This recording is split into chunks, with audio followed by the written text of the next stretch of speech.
وَكَذَلِكَ جَعَلْنَاكُمْ أُمَّةً وَسَطًا لِتَكُونُوا شُهَدَاءَ عَلَى النَّاسِ وَيَكُونَ الرَّسُولُ عَلَيْكُمْ شَهِيدًا وَمَا جَعَلْنَا الْقِبْلَةَ الَّتِي كُنْتَ عَلَيْهَا إِلَّا لِنَعْلَمَ مَنْ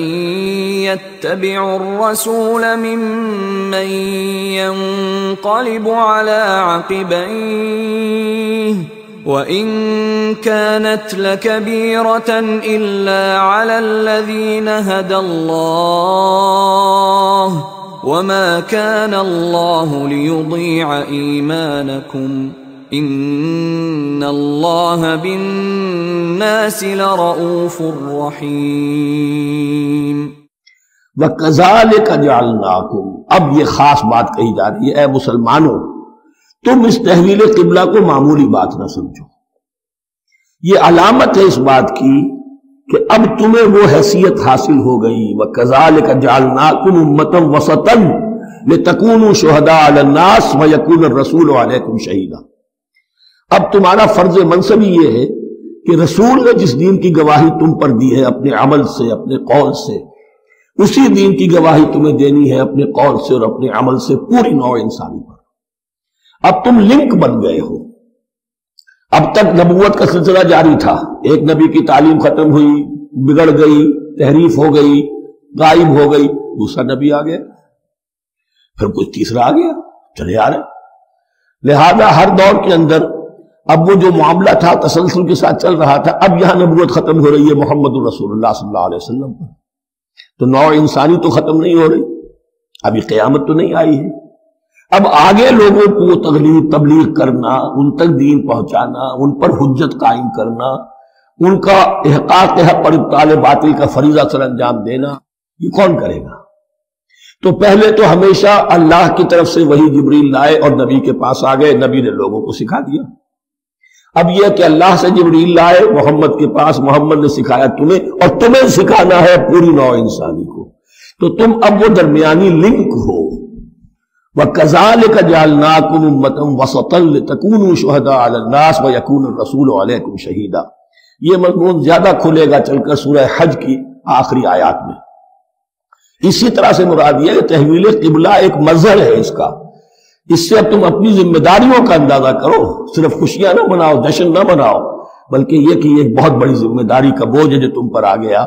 کبھی ہم نے اپنے بندے محمد کے کاندھوں پر جب یہ بوجھ رکھا تھا تو ان سے بھی کہا تھا صلی اللہ علیہ وسلم اِنَّا سَنُلْقِي عَلَيْكَ قَوْلًا ثَقِيلًا، اے نبی ہم آپ پر ایک بھاری بات ڈالنے والے ہیں۔ وہی بھاری بات بہت بڑے پیمانے پر اب تمہارے کندھوں پر آ گئی ہے۔ وَكَذَلِكَ جَعَلْنَاكُمْ أُمَّةً وَسَطًا لِتَكُونُوا شُهَدَاءَ عَلَى النَّاسِ وَيَكُونَ الرَّسُولُ عَلَيْكُمْ شَهِيدًا وَمَا جَعَلْنَا الْقِبْلَةَ الَّتِي كُنْتَ عَلَيْهَا، اور ہم نے نہیں قرار دیا تھا اس قبلے کو جس پر کہ اے نبی آپ پہلے تھے۔ یعنی یہ دو طرح کی بات ہو سکتی ہے، وہی خفی سے اللہ نے فرمایا ہو کہ اے محمد اب کچھ عرصے کے لیے یروشلم کی طرف رخ کر کے نماز پڑھو، وہی جلی میں نہیں، اور یہ بھی ہو سکتا ہے یہ حضور کا اجتہاد ہو اور اسے اللہ نے قبول فرما لیا ہو، دونوں باتوں کا امکان موجود ہے۔ حضور کے اجتہاد پر اگر اللہ کی طرف سے نفی نہ آئے تو وہ گویا اللہ کی طرف سے۔ وَمَا جَعَلْنَا الْقِبْلَةَ الَّتِي كُنْتَ عَلَيْهَا إِلَّا لِنَعْلَمَ مَن يَتَّبِعُ الرَّسُولَ وَمِمَّن يَنقَلِبُ عَلَىٰ عَقِبَيْهِ، اور نہیں ٹھہرایا تھا ہم نے اس قبلے کو جس پر کہ آپ رہے ہیں مگر یہ جاننے کے لیے کہ کون ہے، یہ ظاہر کرنے کے لیے کہ کون ہے کہ جو اتباع کرتے ہیں رسول کا صلی اللہ علیہ وسلم، اور وہ کون ہے کہ جو اپنی ایڑیوں کے بل لوٹ جاتے ہیں۔ یعنی مدینے میں آ کر اگر کوئی مکے کا مسلمان کہتا صاحب یہ قبلہ مجھے قبول نہیں ہے، وہ واپس ہو جاتا، ایسا ہوا نہیں۔ اور اب جب مکے کی طرف رخ ہو گیا ہے تو کوئی انصار میں سے، کوئی مدینے میں جو ایمان لائے ان میں سے کسی نے کہا کہ ٹھیک ہے جی ہمارا قبلہ وہ تھا، اب آپ نے اپنا قبلہ بدل دیا، آپ کا راستہ اور ہمارا راستہ اور، نہیں، وہ تمام کے تمام مسلمان ان آزمائشوں میں کامیاب ہوئے۔ وَإِن كَانَتْ لَكَبِيرَةً إِلَّا عَلَى الَّذِينَ هَدَى اللَّهُ، اور واقعہ یہ ہے یقیناً یہ بہت بڑی بات تھی، اس طرح قبلے کے اندر تبدیلی قبول کر لینا آسان بات نہیں ہوتی، بڑا حساس مسئلہ ہوتا ہے، مگر ان کے لیے کہ جن کو اللہ نے ہدایت دی۔ وما کان اللہ لیضیع ایمانکم، اور اللہ ہرگز تمہارے ایمان کو ضائع کرنے والا نہیں ہے۔